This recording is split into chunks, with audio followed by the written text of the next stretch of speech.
Okey, selamat datang ke channel Captain Custom. Untuk projek kita pada kali ini, saya cuba keluarkan suara pula. Sebab sebelum ni dapat daripada teman-teman dia cakap tak ada suara lah. Okey, kita cuba upgrade sikit video kali ni. Okey, kita akan buat bangku seberguna sebenarnya. Dia boleh jadikan bangku dan dia boleh jadikan rak. Okey, untuk step yang mula kita pilih kayu. Untuk kali ni saya gunakan kayu pine daripada pallet terpakai. So untuk proses tu terpaksa diketam dulu untuk dapatkan permukaan yang rata sebab kayu ni dia agak keras. Jadi untuk mereka yang tak ada ketam tu, tak ada planer, boleh gunakan ketam secara manual lah.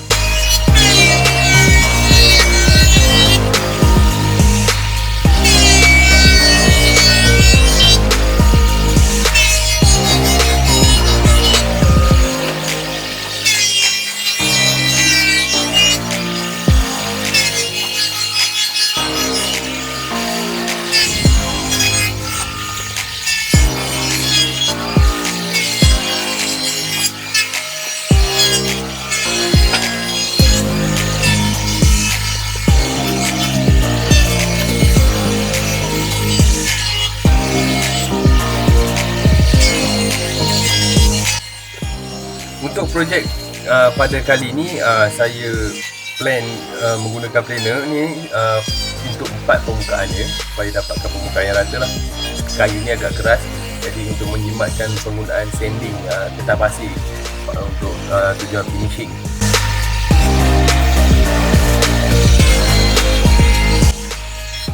Saya ratakan keempat-empat permukaan.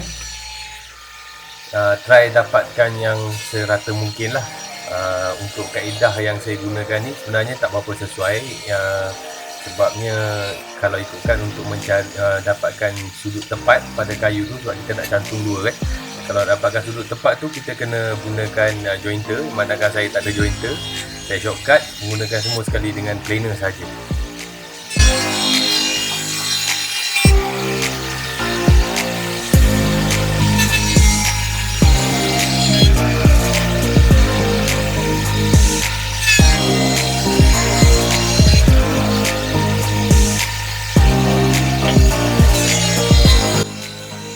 Okey, sekarang saya cari permukaan.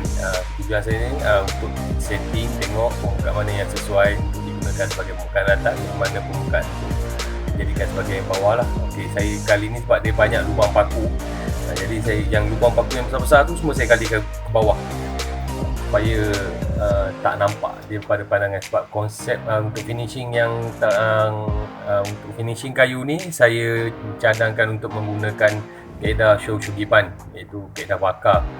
Tujuan dia sebab saya untuk jimatkan masa untuk tampal segala lubang paku apa semua ni. Jadi saya gunakan Shoshugibban. Jadi dia nampak sedikit rustic tapi menarik lah.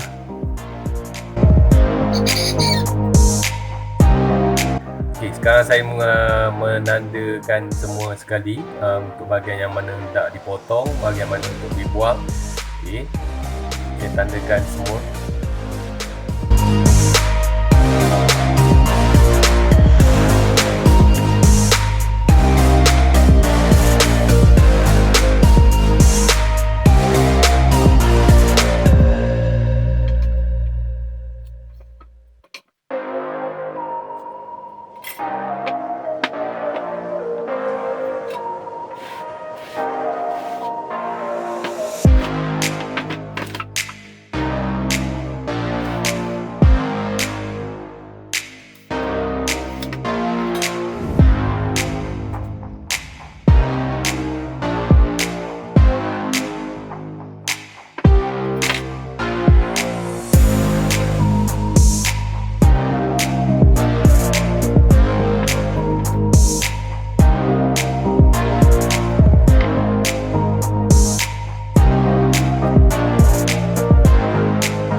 Okey, buat kepada mereka yang baru datang ke channel ni, selamat datang diucapkan. Seandainya anda mempunyai apa-apa saja cadangan, boleh tinggalkan di ruang komen untuk penambahbaikan video di masa akan datang.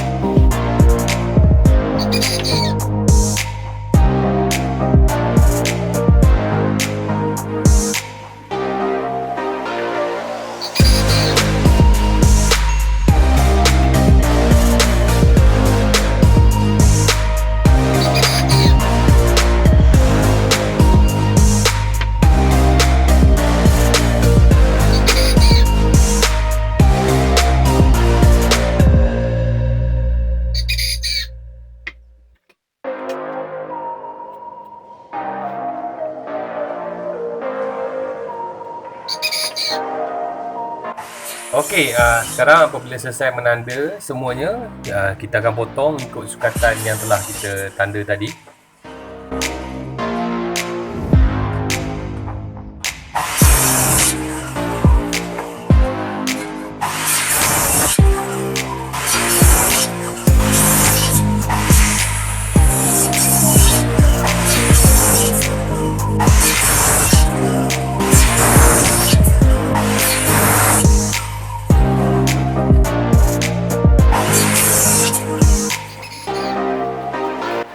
Ini adalah saya apabila untuk memotong tanggam.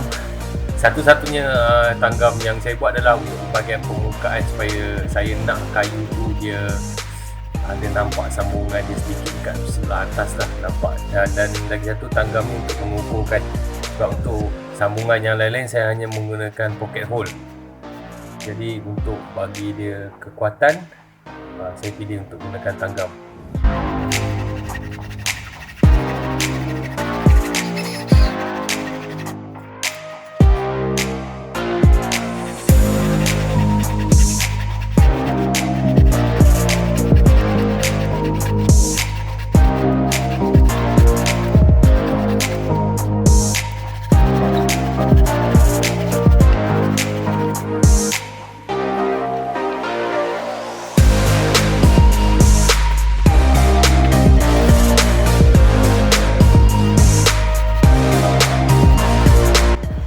Konsep bangku ataupun rak seberguna ni sebenarnya pada saya amat mudah, satu projek yang mudah dan senang untuk dibuat, walaupun tanpa peralatan yang canggih, cuma memerlukan sedikit kesabaran lah untuk memotong, memaku, menyukat semua tu. Tapi ia bukannya satu projek yang rumit dan bukan satu projek yang sukar lah untuk ditiru.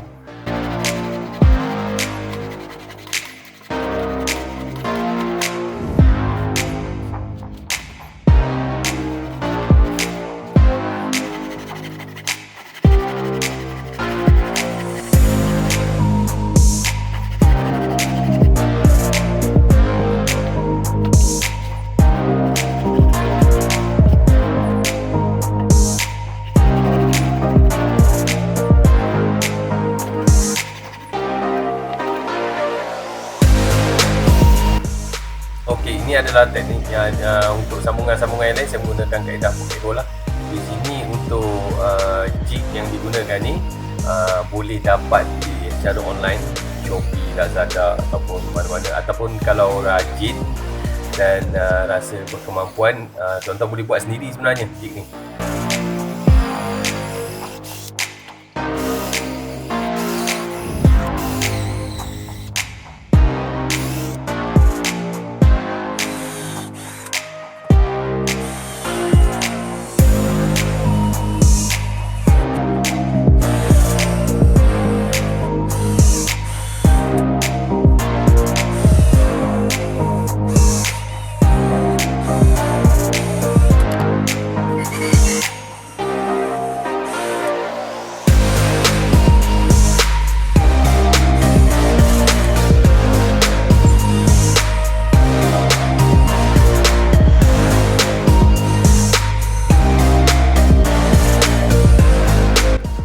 Okey, apabila selesai tanggam membuat tanggam dan membuat lubang. Okey, di sini saya memasang.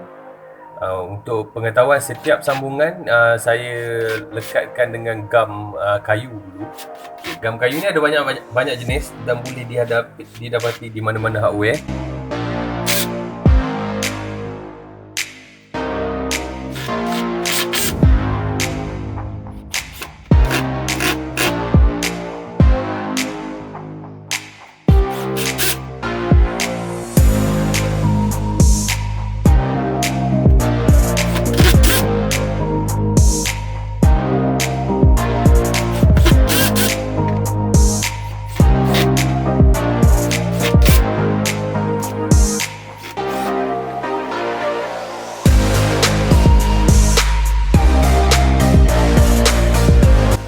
Okey, untuk sisa-sisa gam yang meleleh keluar tu saya lap.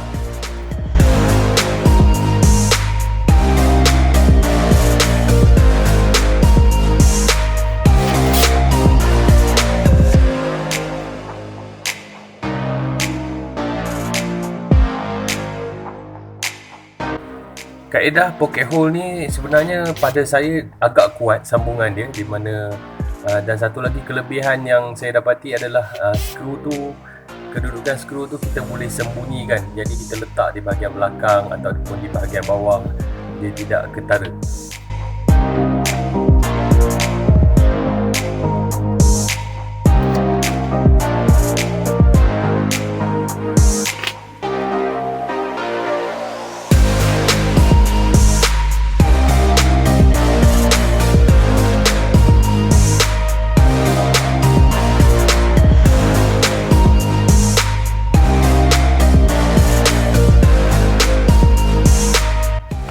Okey, untuk mereka yang baru di channel ni, jangan lupa subscribe, komen dan share kepada kawan-kawan.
Okey, selesai memasang. Okey, di sini saya menggunakan trimmer untuk meratakan bucu-bucu tajam. Jadi kita supaya dia lebih selesa, saya menggunakan trimmer.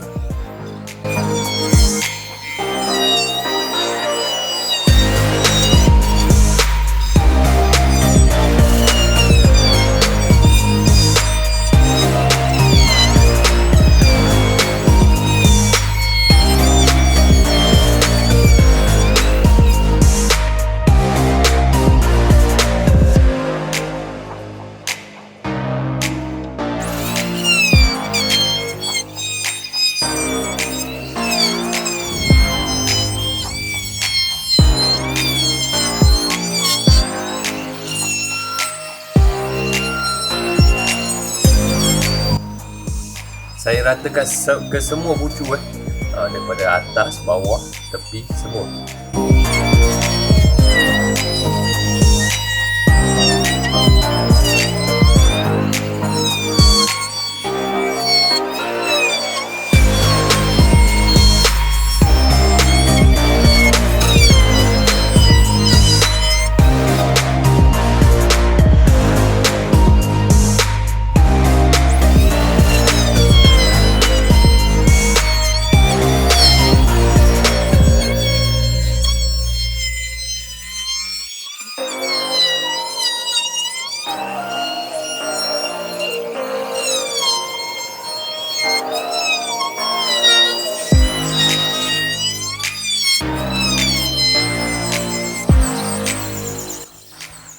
Okey, selesai kita hilangkan semua bucu-bucu tajam. So macam kita saya menggunakan ketah pasir untuk menghaluskan permukaan. Ketah pasir kat sini saya gunakan grade 240 Pada saya cukup 240. Ada setengah-setengah tukang dia akan gunakan 240 and then dia akan up lagi 500 and then kepada sampai ke 1200 macam tu untuk dapatkan permukaan yang betul-betul smooth.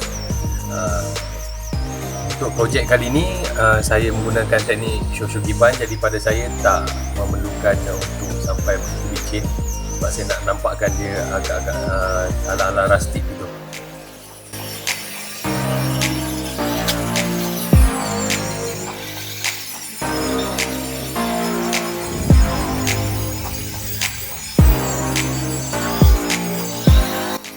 Kita ratakan ke semua permukaan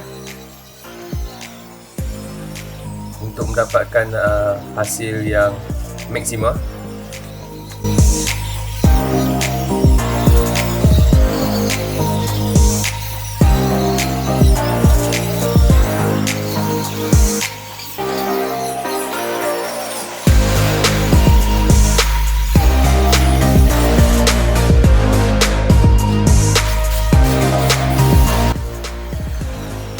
Untuk penggunaan sander ni sebenarnya tuan-tuan boleh menggunakan secara manual tangan ataupun menggunakan orbital sander.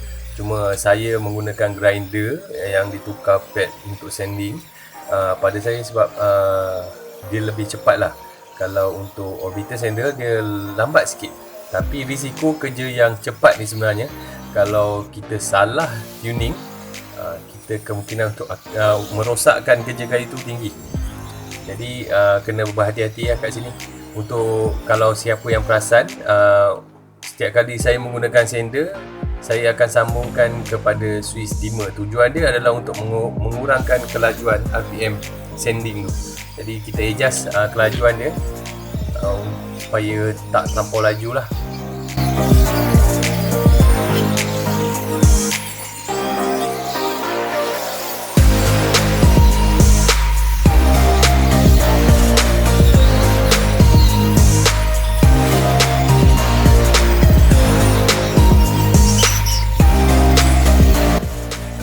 Mengawal kelajuan ni sebenarnya ada regulator yang dijual, tapi saya DIY kan sendiri, save cost, menggunakan dimmer lampu sahaja.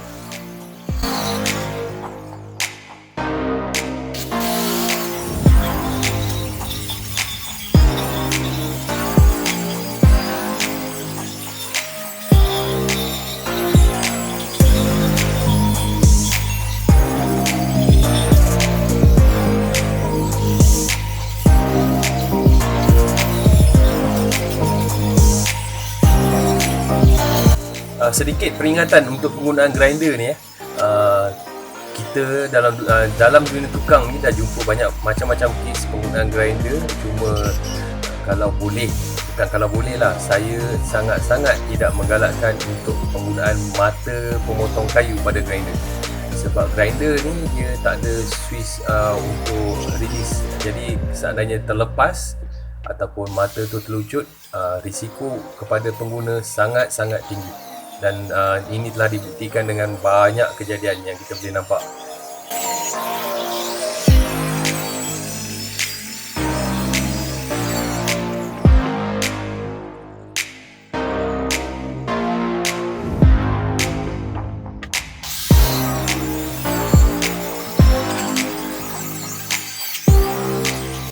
Apa-apa pun alatan yang kita guna semuanya berisiko.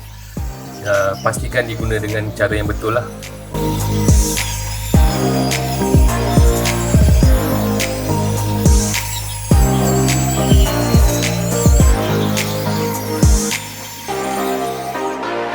Okey, sampailah kepada step yang kedua terakhir. Kaedah yang digunakan ni dikenali sebagai Shoshugibban lah untuk tuan-tuan yang nak mencari, nak mempelajari teknik ni. Mungkin saya akan buat video berasingan di masa akan datang, ataupun untuk mendapatkan lebih, tuan-tuan boleh Google ataupun cari di YouTube banyak video-video daripada tukang-tukang di luar sana yang menggunakan kaedah Shoshugibban ni. Kaedah ni berasal daripada Jepun, iaitu kaedah pembakaran. Untuk menggunakan benda ni, pastikan untuk dapatkan hasil yang baik lah. Sedikit tips saya bagi, pastikan api yang digunakan tu bukan api yang jenis tajam. Okay, sebab dia akan dapat blue flame tu. Tapi pastikan yang jenis flat, bukan tajam. Sebab bila tajam, dia akan tertumpu pada satu tompok. Jadi apabila kita bakar, dia akan menghasilkan pembakaran yang bertompok. Jadi dia tak nampak cantik lah. Untuk Shoshugibban ni, kalau boleh kita dapatkan pembakaran yang sekata, memerlukan sedikit latihan. Apabila tuan-tuan dah biasa gunakan kaedah ni, insyaAllah akan dapat. Saya juga masih lagi dalam proses pembelajaran lah, untuk dapatkan hasil pembakaran yang sempurna. Okey, ini antara satu sebab kenapa saya menggunakan kaedah Shoshugibban ni lah. Apabila kayu pine ni dia dibakar, urat dia akan timbul. Dan satu lagi, apabila kita bakar, dia akan mematikan urat-urat kayu yang halus tu. Jadi untuk finishing dah tak perlu kita untuk letakkan sealer lah.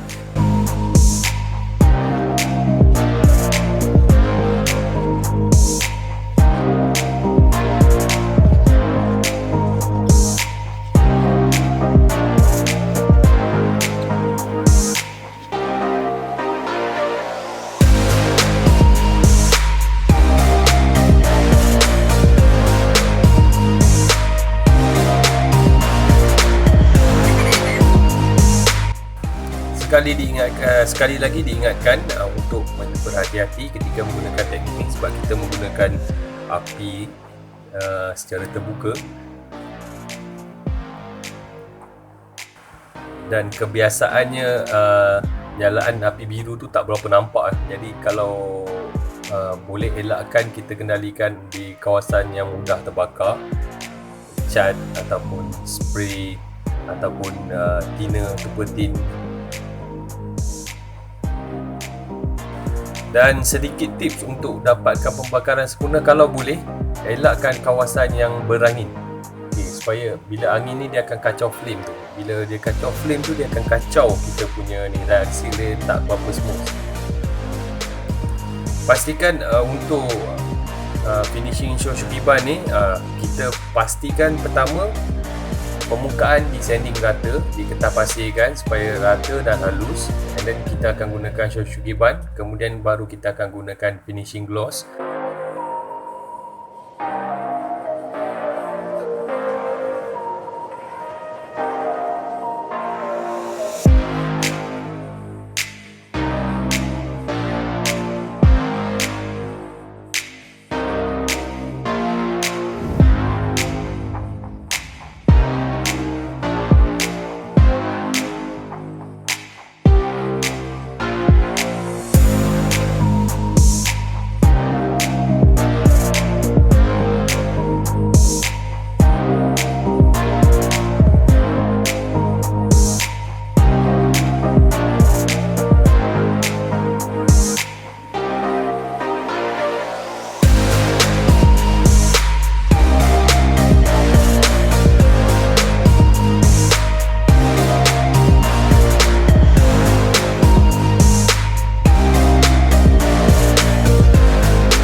Okey, ini adalah step yang terakhir. Kita sapukan. Untuk saya finishing ni saya gunakan clear gloss daripada jenama TOA.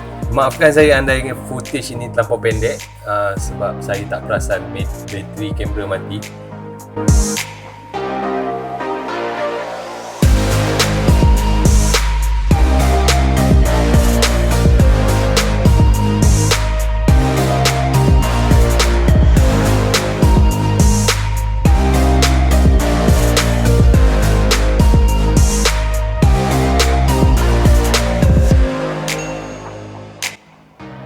Dan hasilnya lebih kurang adalah macam ni lah. Untuk kegunaan boleh pilih lah untuk letak. Macam yang ni sementara saya letakkan di ruang tamu untuk letakkan koleksi bunga-bunga cik puan kita.